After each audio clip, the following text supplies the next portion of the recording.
बहुत पुरानी बात है। कहीं दूर देश में सिंड्रेला नाम की सुंदर लड़की रहती थी। सुंदर होने के साथ साथ सिंड्रेला बहुत समझदार और दयालु भी थी। सिंड्रेला की माँ बचपन में ही गुजर गई थी। माँ के गुजरने के बाद सिंड्रेला के पिता ने दूसरी शादी कर ली थी।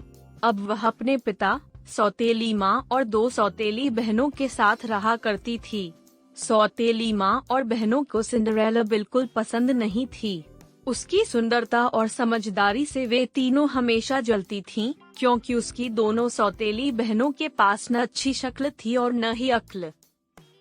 एक दिन की बात है, सिंड्रेला के पिता को किसी काम के लिए बाहर जाना पड़ा।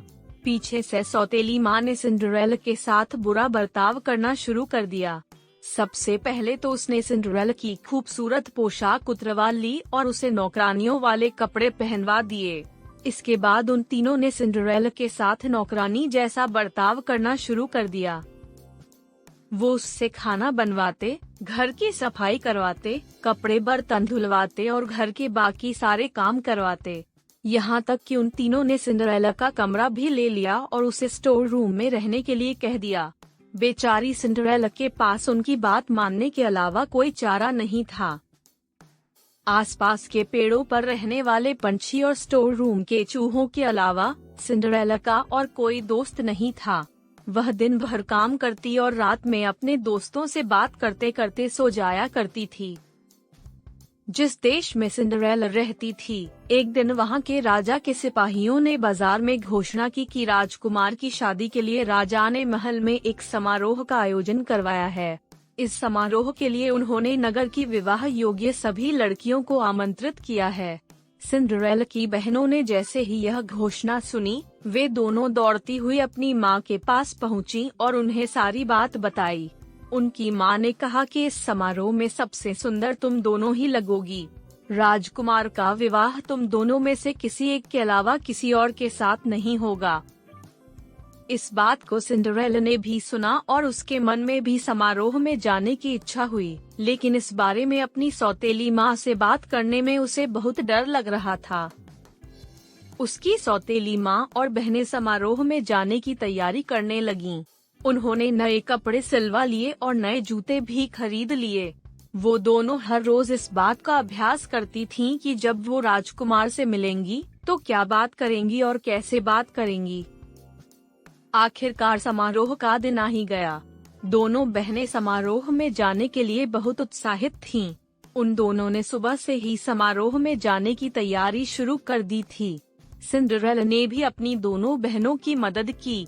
अपनी बहनों को पूरी तरह तैयार करने के बाद सिंड्रेला ने बहुत हिम्मत जुटाई और अपनी सौतेली माँ से पूछा कि माँ, अब मैं भी विवाह योग्य हो गई हूँ, क्या मैं भी समारोह में जा सकती हूँ? यह सुनकर वे तीनों जोर जोर से हंसने लगी और कहा, राजकुमार को अपने लिए पत्नी चाहिए, नौकरानी नहीं। यह कहकर वो तीनों वहाँ से चली गईं। उनके जाने के बाद सिंड्रेला बहुत उदास हो गई और रोने लगी। तभी उसके सामने एक तेज रोशनी आई, जिसमें से एक परी निकली। परी ने सिंड्रेला को अपने पास बुलाया और कहा, मेरी प्यारी सिंड्रेला, मैं जानती हूँ कि तुम क्यों दुखी हो, लेकिन अब तुम्हारे मुस्कुराने का समय आ गया है। तुम भी उस समारोह का हिस्सा बन पाओगी। इसके लिए मुझे सिर्फ एक कद्दू और 5 चूहों की जरूरत है। सिंड्रेला कुछ समझ नहीं पाई, लेकिन फिर भी उसने बिल्कुल वैसा ही किया जैसा परी ने कहा। वह दौड़ती हुई किचन में गई और एक बड़ा सा कद्दू उठा लाई। उसके बाद वह स्टोर रूम में गई और अपने मित्र चूहों को ले आई। सब कुछ मिल जाने के बाद परी ने अपनी जादुई छड़ी को घुमाया और कद्दू को एक बग्गी में बदल दिया। फिर वह चूहों की तरफ मुड़ी। उसने 4 चूहों को खूबसूरत सफेद घोड़ों और एक चूहे को बग्गी चलाने वाला बना दिया। यह सब देखकर सिंड्रेला को अपनी आंखों पर विश्वास नहीं हुआ। इससे पहले कि वह कुछ पूछ पाती, परी ने अपनी छड़ी घुमाई और सिंड्रेला को एक खूबसूरत राजकुमारी की तरह सजा दिया। उसके शरीर पर एक बहुत सुंदर गाउन था और पैरों में चमचमाते जूते। वह समारोह में जाने के लिए पूरी तरह तैयार थी और इस खुशी से वह फूली नहीं समा रही थी।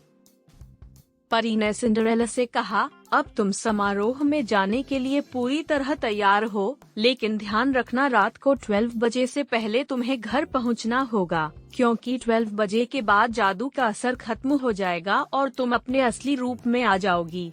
सिंड्रेला ने परी को धन्यवाद कहा और बग्गी में बैठकर महल की ओर निकल पड़ी। जैसे ही सिंड्रेला महल पहुंची, सबकी नजर उस पर आ टिकी। उसकी सौतेली माँ और बहनें भी वहीं थीं, लेकिन वह इतनी खूबसूरत लग रही थी कि वे तीनों भी उसे पहचान नहीं पाए। तभी सिंड्रेला ने देखा कि राजकुमार सीढ़ियों से उतरते हुए नीचे आ रहे हैं। सब लोग उनकी तरफ देखने लगे। जैसे ही राजकुमार की नजर सिंड्रेला पर पड़ी, वे उसे देखते ही रह गए। समारोह में मौजूद सभी राजकुमारियों के पास न जाकर राजकुमार सीधे सिंड्रेला के पास आए और अपना हाथ उसकी ओर बढ़ाते हुए कहा कि राजकुमारी, क्या आप मेरे साथ डांस करना पसंद करेंगी? सिंड्रेला ने शर्माते हुए अपना हाथ राजकुमार के हाथ में दे दिया और दोनों डांस करने लगे। सिंड्रेला राजकुमार के साथ डांस करते करते इतना खो गई कि उसे समय का ध्यान ही नहीं रहा। तभी अचानक उसकी नजर दीवार पर लगी घड़ी पर गई। 12 बजने वाले थे और सिंड्रेला को परी की बात याद आ गई। परी की चेतावनी याद आते ही वह घबरा गई और राजकुमार को वहीं छोड़कर भाग गई। सिंड्रेला को इस तरह अचानक भागता देख राजकुमार उसके पीछे पीछे दौड़े। हड़बड़ी में दौड़ने की वजह से सिंड्रेला का एक जूता निकल गया और महल के बाग में ही छूट गया। वह फटाफट अपनी बग्गी में बैठी और घर को लौट गई। जब उसे ढूंढते हुए राजकुमार बाहर आए तो उन्हें बाग में सिंड्रेला का जूता मिला। यह देखकर राजकुमार दुखी हो गए और सोचा कि वह सिंड्रेला को ढूंढकर ही रहेंगे। अगले दिन राजकुमार ने अपने सिपाहियों को बुलाया और उन्हें जूता थमाते हुए कहा कि शहर के हर घर में जाओ और समारोह में आई हर लड़की को यह जूता पहना कर देखो। जिसके भी पैर में यह जूता आ जाए उसे यहाँ ले आओ। सिपाहियों ने बिल्कुल ऐसा ही किया। वे शहर के हर घर में गए और समारोह में आई हर लड़की को जूता पहना कर देखा। किसी को जूता छोटा पड़ रहा था और किसी को बड़ा।